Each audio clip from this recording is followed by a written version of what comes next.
Welcome. In this video, I'll show you how to read deleted messages in WhatsApp on iPhone. Now you can go ahead and read deleted WhatsApp messages on an iPhone only by restoring an older iCloud backup that was saved before the message was deleted.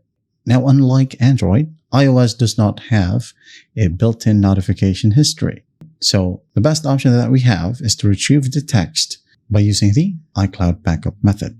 Now, on WhatsApp, go ahead and find the U section. Just tap on it. Now go ahead and tap on chats right here. Now go ahead and look for chat backup. Okay. Now if it's set to automatic right here, let's say you have backed up your chats, it will say last backup right here, right?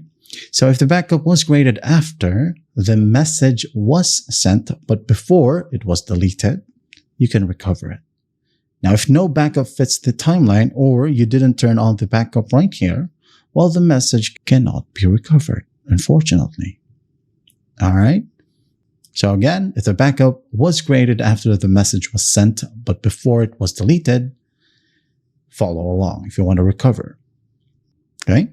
So close the app entirely, tap and hold, and then delete the app, basically uninstall it.